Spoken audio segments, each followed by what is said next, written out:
Okay guys, let's have a look at index laws. Now to start off, I always ask my students to write out the square numbers all the way from 1 through to 15 because these are the numbers you need to know by heart for a higher paper. So 1 squared is 1, 2 squared is 4, 3 squared is 9, 4 squared is 16, 5 squared is 25, 6 squared is 36, 7 squared is 49, 8 squared is 64, 9 squared is 81, 10 squared is 100, 11 squared is 121, 12 squared is 144, 13 squared is 169, 14 squared is 196, and 15 squared is 225. Now, you also need to know some cube numbers by heart as well. So the cube numbers you need to know are 1 cubed, which is 1 times 1 times 1, which is 1. 2 cubed, which is 2 times 2 times 2, which is 8. 3 cubed, 3 times 3 times 3, which is 27.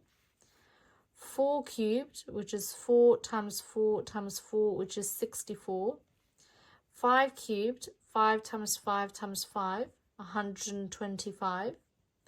And 10 cubed, which is 10 times 10 times 10, which is 1,000. So these are the cube numbers you need to know by heart. Now, you might also need to know 1 to the power 4, which is 1 times 1 times 1, which is 1. 2 to the power 4, which is 2 times 2 times 2 times 2, which is 16. Sorry, that was 1 times 1 times 1 times 1, which is 1. And 3 to the power 4, which is 3 times 3 times 3 times 3, which is 81. Now, if I ask you to do the square root of 196, I'm asking you what number is multiplying by itself to give me 96, which is going to be 14. So the square root of 196 is 14. Or if I ask you to do the square root of 25, what number multiplies by itself to give me 25? It's 5. Now, if I ask you to do the cube root of 125, what number multiplies by itself 3 times to give me 125? It's also going to be 5. If I ask you to do the cube root of 8, what number multiplies by itself 3 times to give me 8? It's going to be 2. Okay?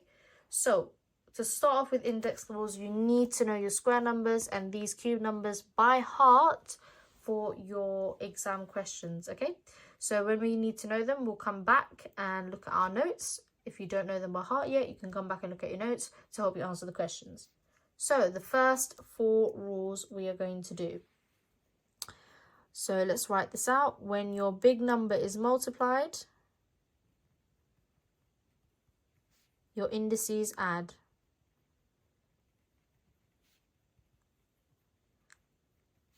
So what that means is, if I have m to the power 4 multiplied by m to the power 3, the little indices 4 and 3 are going to add together to give me m to the power 7.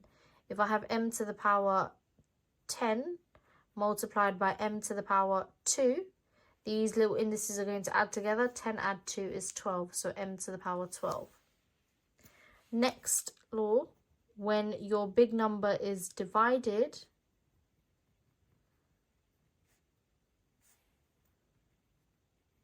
indices subtract.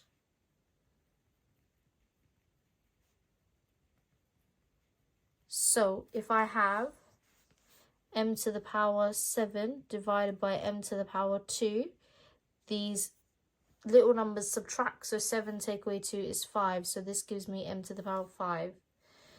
Most of the time division is written like this, so if this is a to the power 10 divided by a to the power 3, 10 take away 3 is 7, so I'm left with a to the power 7. Okay, so make sure when your big number is being divided, your indices are going to subtract. Next law.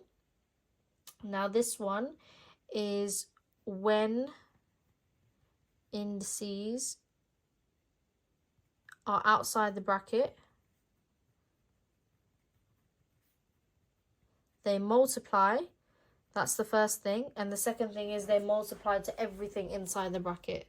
So they multiply to everything inside the bracket.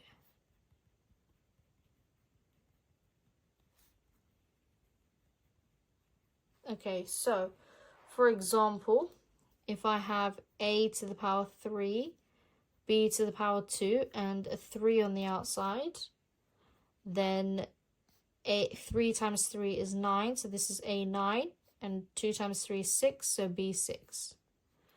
If I have x2, y minus 3, and a 5 on the outside, the 2 multiplies with the 5 to give me x to the power 10, and y3 multiplied by 5 gives me y minus 15. And the last rule is anything to the power 0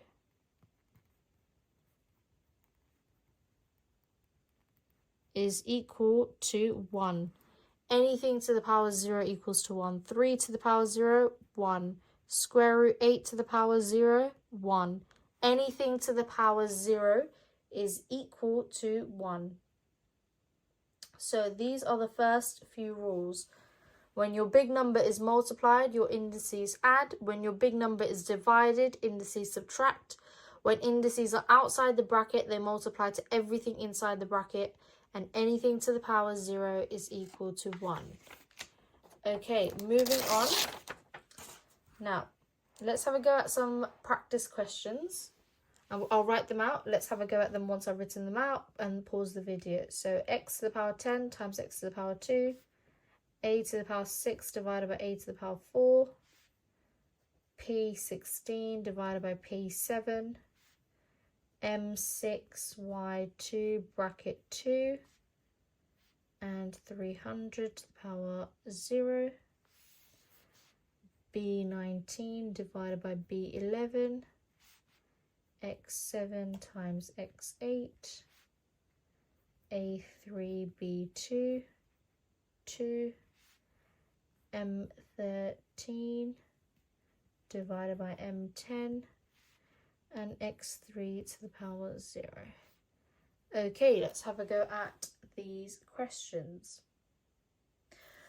Okay, so when your big number is being multiplied, your indices add, so x to the power 12. When your big number is being divided, your indices subtract, so a to the power 2. 16 take away 7 is 9, P9. And these multiply, so M12, Y4. Anything to the power 0 is 1. B19 divided by B11 is B8. X7 times X8 is X15. And these multiply, so A6, B4. And these subtract, so M to the power 3. Anything to the power 0 is 1. Okay, now what do you do when there's a number in front of the letters? So let's say I have 6A3B2 multiplied by 2A4B7. Now the numbers multiply together, so 6 times 2 is 12. Then I've got A3 times A4, which is A7, and B2 times B7, which is B9. What if I have 5x10y3 times 3x2y7? So again, your numbers multiply together normally. So 5 times 3 is 15. X10 times x2 is x12. And y3 times y7 is y10. Now, what if they are dividing? So if I've got 35x15y7 divided by 8x9y3, so 35 and that's 35 divided by 7. 35 divided by 7 is 5. X15 divided by x9 is x6, and y7 divided by y3 is going to be y4, because when your big number is being divided, your indices subtract.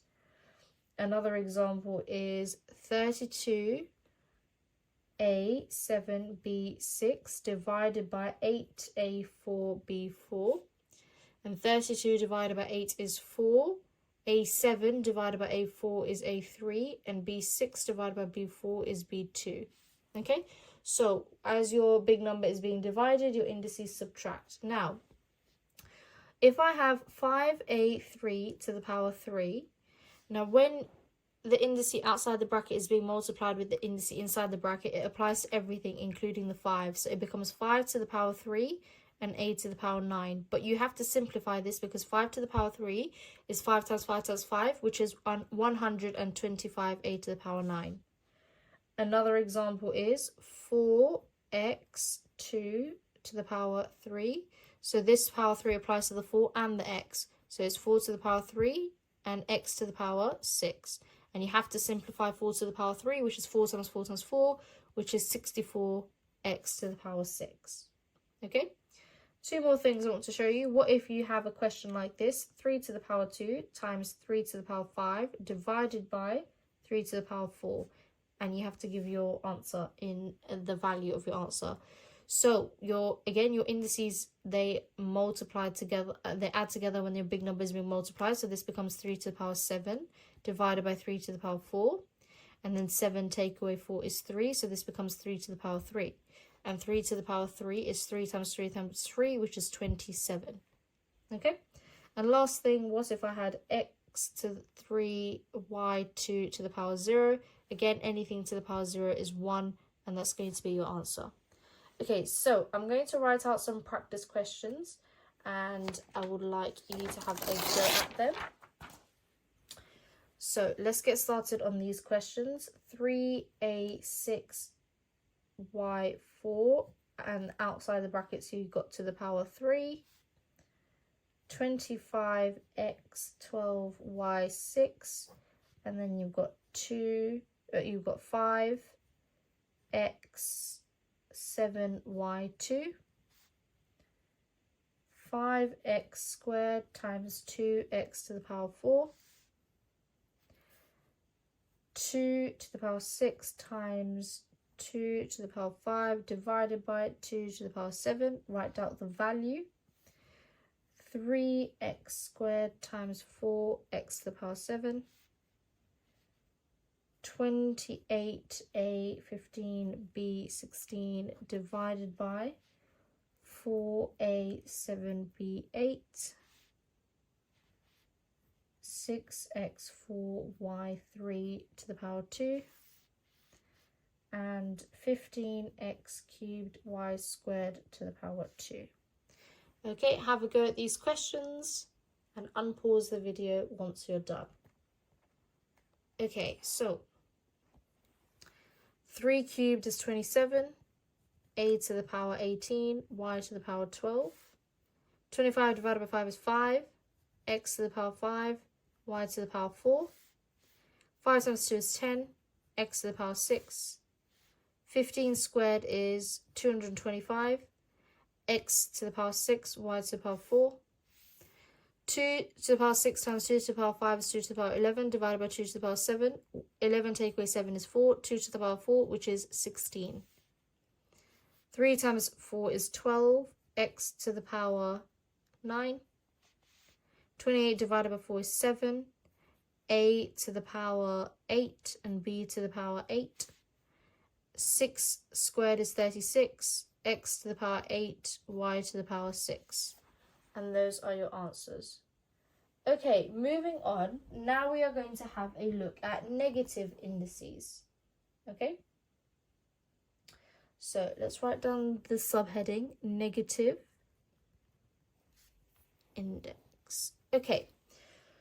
So to do negative indices, we need to know how to do the reciprocal. So how do we do the reciprocal? So to do the reciprocal, you turn your number into a fraction. Turn your number into a fraction. And then you flip the fraction. So there's 2 steps to do the reciprocal. So I'll show you a few examples.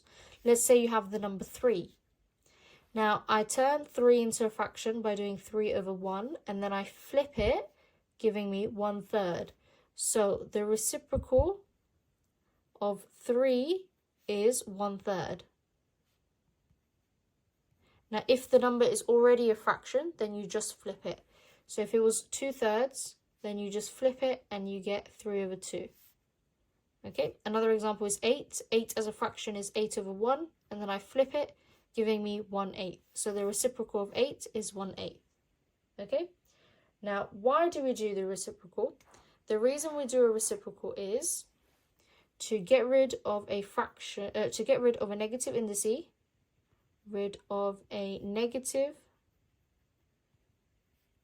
we do the reciprocal.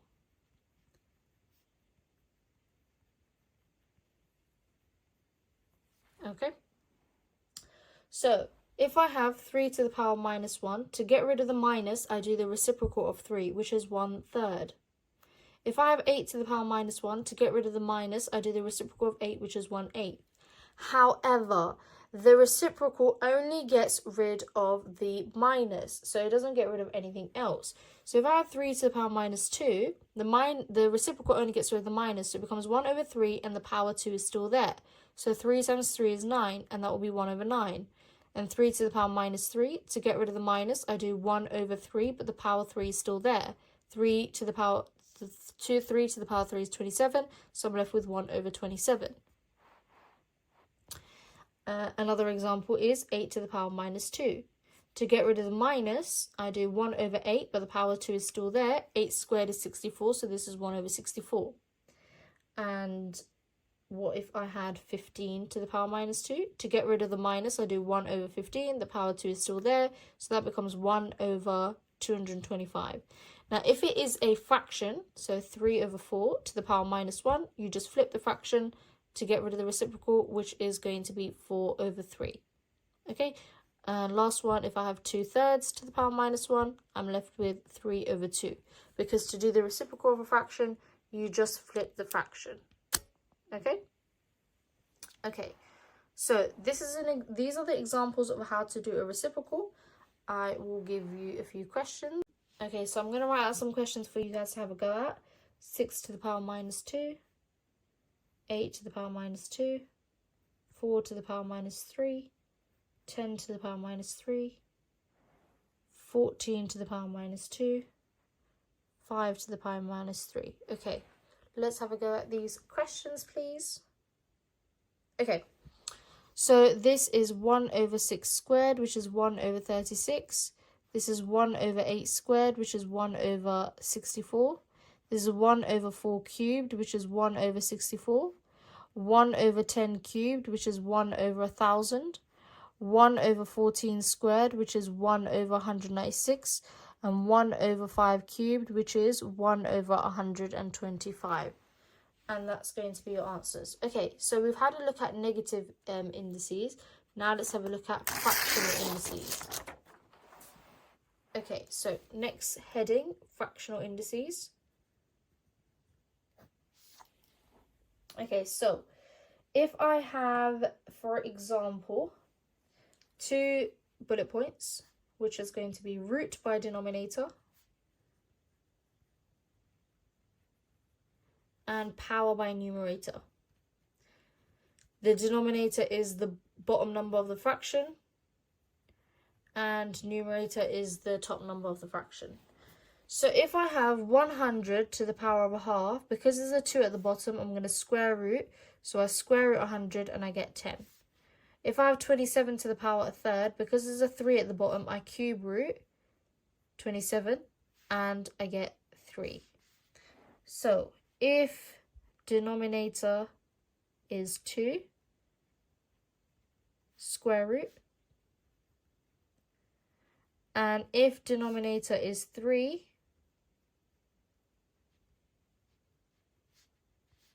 cube root. Okay.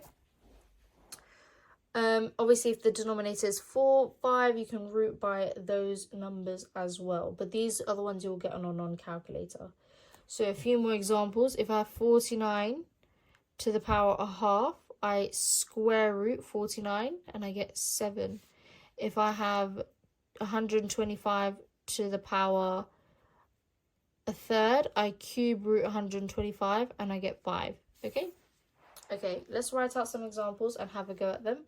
So 8 to the power a third, 196 to the power a half, 64 to the power a third, 81 to the power a half, 1,000 to the power a third, 36 to the power of a half. Okay, let's have a go at these questions.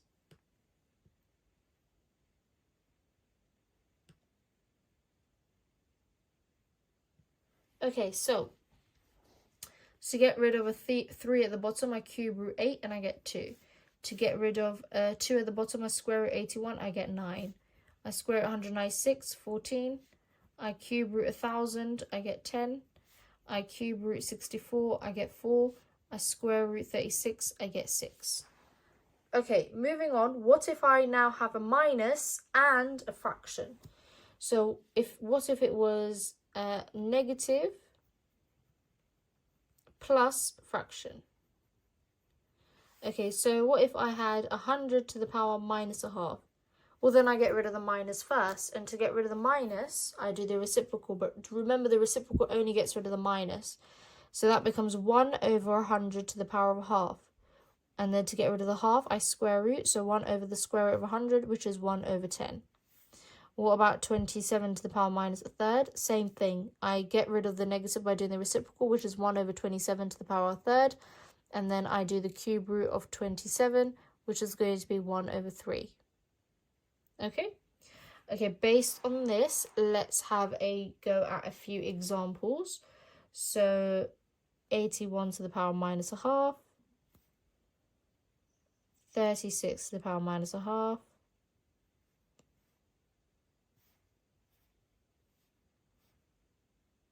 64 to the power minus a third. 144 to the power minus a half. I need more space. 144 to the power minus a half.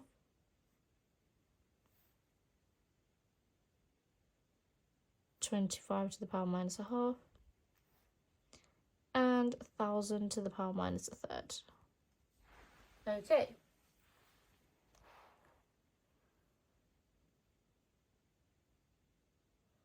Okay, so to have a go at these, to get rid of the negative, I do 1 over 81 to the power of a half, which is 1 over the square root of 81, which is 1 over 9. So this would be 1 over 36 to the power of a half. So 1 over the square root of 36, which is 1 over 6.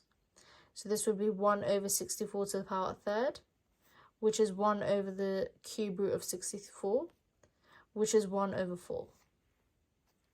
This would be 1 over 144 to the power of a half. So 1 over the square root of 144, which is 1 over 12. This would be 1 over 25 to the power of a half, which is 1 over the square root of 25, which is 1 over 5. And this is 1 over 1,000 to the power of a third, which is 1 over the cube root of 1,000, which is 1 over 10. And that's going to be your answers. Okay, a few more things. Now, we've had a look at if there's a number at the bottom of the fraction. What if there was a number at the top of the fraction? So,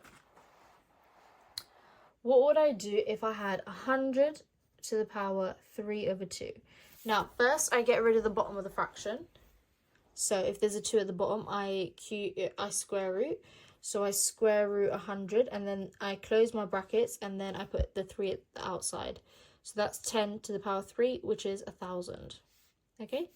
What if it was 27 to the power 2 over 3? Now here as well, I would cube root the 27, and then I close brackets, and then I put the 2 on the outside, making it 3 to the power 2, which is 9. Okay, based on this example, let's have a go at a few questions. So 8 to the power 2 over 3, 9 to the power 3 over 2, 49 to the power a half, 4 to the power 3 over 2, and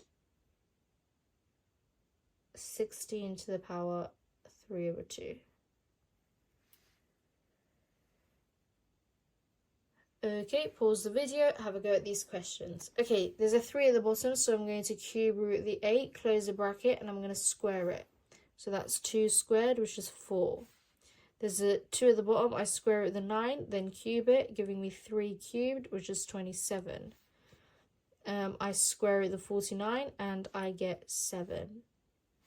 I square root the 4, close the bracket, there's a 3 on the outside, and then I get 64.